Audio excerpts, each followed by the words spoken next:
Muslim apologists argue that Daniel 2 isn't about Jesus at all, but the rise of Islam. The basic setup is familiar. The four kingdoms are Babylon, Medo-Persia, Greece, and Rome.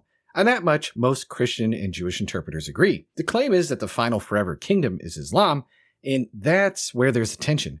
Daniel says this kingdom will last forever and will never be handed over to another people, but every Islamic empire rose, fractured, and eventually ended. In my last video, I went over why that's a big problem for the Islamic interpretation. But the stronger version of the Muslim argument isn't really about the word forever, it's about the timing and impact. First, timing. The claim is that the fifth kingdom shows up when Rome is in its divided phase, iron mixed with clay. Rome didn't formally split into eastern and western halves until AD 395. Jesus lived in the first century while Rome was still unified and dominant.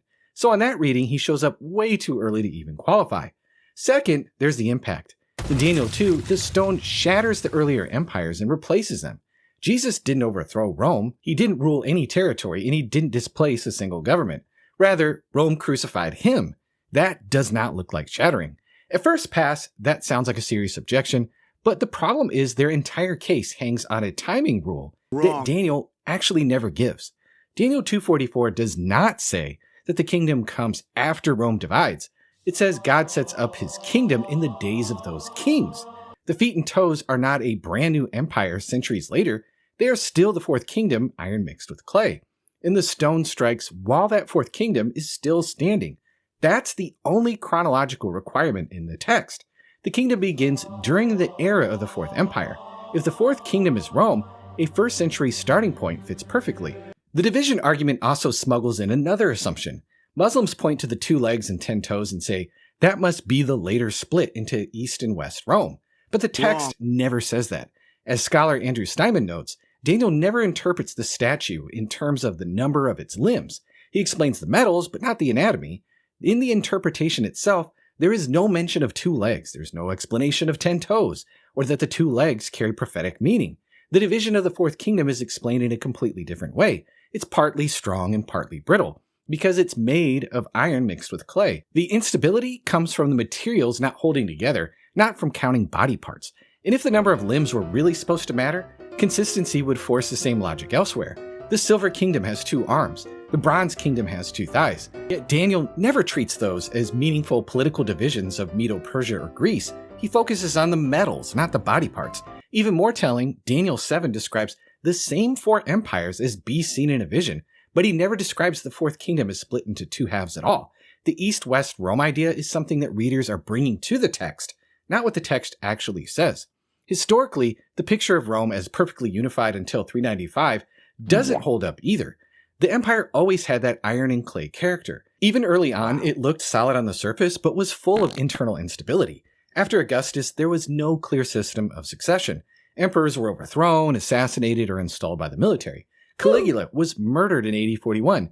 Nero's death in AD 68 triggered the year of 4 emperors in AD 69, when Galba, Otho, Vitellius, and Vespasian all fought for control. And this pattern of instability only continued as time went on. The biggest mistake, though, is assuming the fifth kingdom has to show up as a military empire, just like the other kingdoms, that instantly wipe Rome off the map in some sort of single dramatic moment. But is that what Daniel really describes? No, the stone is cut out by no human hand. It strikes the statue, then it grows into a mountain that fills the whole earth. That's expansion language. The text doesn't force you to conclude that this is a one-time political takeover.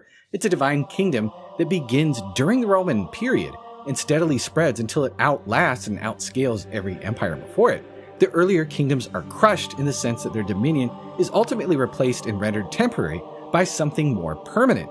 And that mountain is God's kingdom, the holy mountain where the nations come to worship, echoing Isaiah 2 and Micah 4. And in the New Testament, that imagery is centered directly on Christ. Jesus himself identifies with the stone.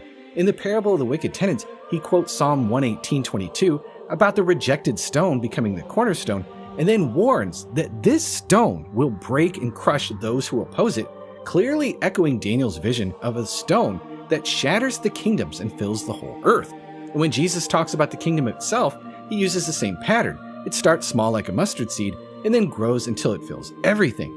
So the Muslim argument only works if you assume something that Daniel never says, that the kingdom must wait for a late Roman split before it can begin. But the text says something much simpler.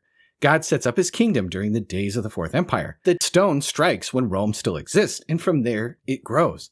That places the starting point exactly where Jesus appears. Now, when this timing move starts to wobble, the next move is to question the identity of the Son of Man himself. This is where you'll start hearing appeals to Bart Ehrman and other critical scholars who argue that the Son of Man in Daniel was originally a separate figure from the Messiah, not Jesus. So if Jesus isn't the Son of Man whom Daniel saw, then the Christian reading collapses and the field opens up for other candidates like Muhammad. Yes, these guys will say that the Son of Man, a divine figure, is actually Muhammad, and that's where we'll have to slow down and actually deal with the scholarship in a little bit more of a long-form video, so be sure to stay tuned.